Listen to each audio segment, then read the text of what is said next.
I've got used over the last while to being introduced as Peter van Kets' wife, okay, which I do find rather exhausting sometimes. Nevertheless, I am Peter van Kets' wife, and having turned down more than one opportunity to marry someone sensible, there's really no point in complaining. I'm ready to start.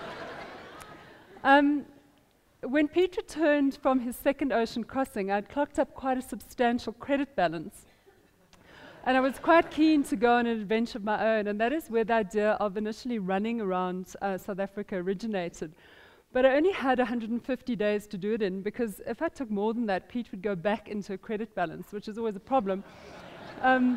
So I decided to mix it up and run, cycle, and paddle around the perimeter of the country. So I set off on the 1st of March from my home in East London and ran up the Wild Coast via Durban, along the northern coast of Natal, to Mocambique, covering a marathon a day, every day, 6 days out of 7.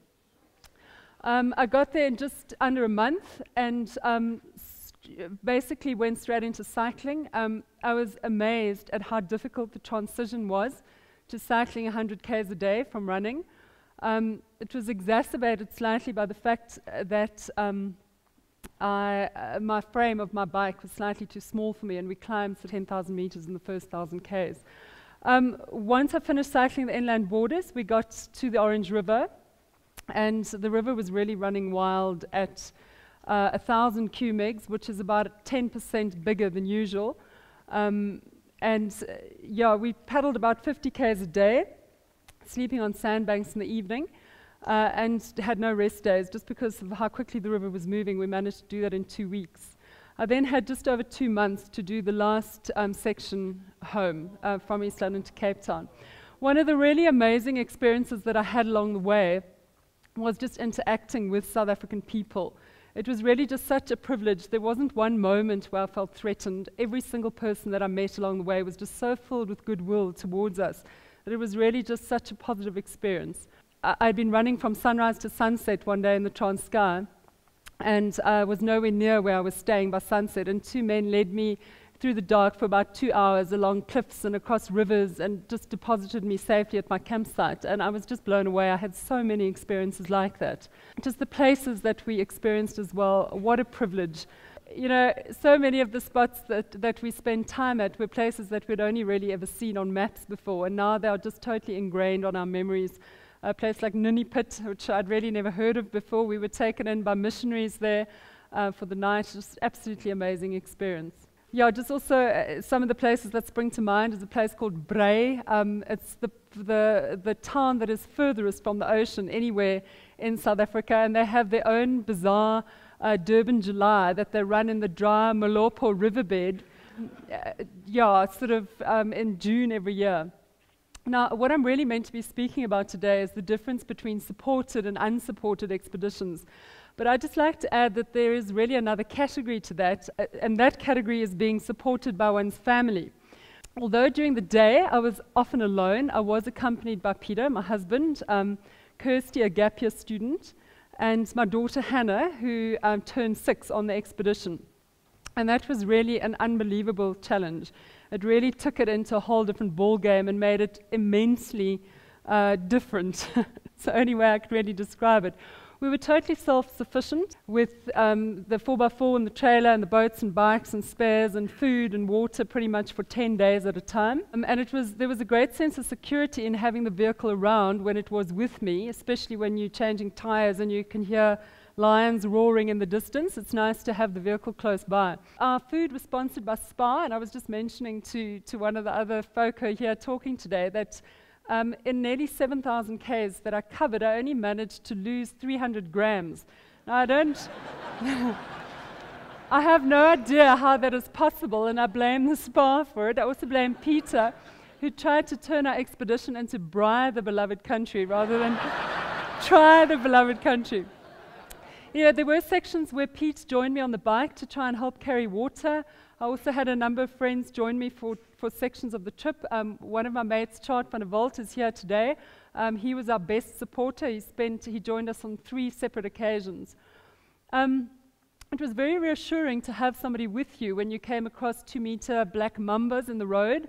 That one was dead, but I was very anxious about encountering its surviving relatives along the way. In my hand over there is a big pile of elephant dung. We also came across loads and loads of fresh elephant dung on the Botswana border, and I was very concerned about colliding with a group of elephants. Yeah, but really the thing that was by far the most extreme about my trip was my daughter Hannah. Definitely expeditions in their purest form are alone and solo when one is free from one's everyday obligations and expectations and roles. Definitely when one is free from keeping tabs on the homeschooling, making sure one's daughter is getting 3 nutritious meals a day, but getting the family laundry done when the closest laundromat is 250 k's away. Hannah's practical needs were endless. She had to be very reluctantly covered with suntan cream during the day. She had to be equally reluctantly covered with malaria cream, with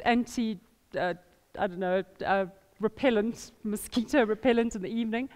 And then organizing a 6th birthday party on the trip, just finding the energy to do that was unbelievable. I had to do the last 300 k's of our cycling leg in 2 days instead of 3, so that I had a spare day to go to Uppington, purchase birthday presents, order cakes, rent crowds, etc. And on Hannah's birthday, which was incidentally my rest day, not only did we have to execute a birthday party, but we also had to take her through to Carcamas for malaria tests, because she woke up that day with headache and high temperature, and we had been in a malaria area for 8 weeks. You know, people often ask me, well, why did you take your daughter with? And I think that is really, in many ways, that is really why I did this expedition in the first place. I'm a mom. I couldn't possibly have been away from my child for more than a week, let alone 5 months, which is how long the expedition took. But also, just in our family, it was incredibly important for me to demonstrate to my daughter, to show her rather than tell her, that adventure and that being a hero and that achieving your dreams and your aspirations is not the exclusive domain of men and fathers. And I wanted really to show her in a way that she couldn't possibly fail to comprehend, that motherhood one day should not prevent her from doing those things that she wishes to do. And I really believe that Hannah will go and live her adventure one day as well. A couple of days ago, I was asking her, Hannah, what are you going to do when you're big? And she said, when I'm a mommy, I'm going to be an extreme rock climbing ballet dancer. I'm not at all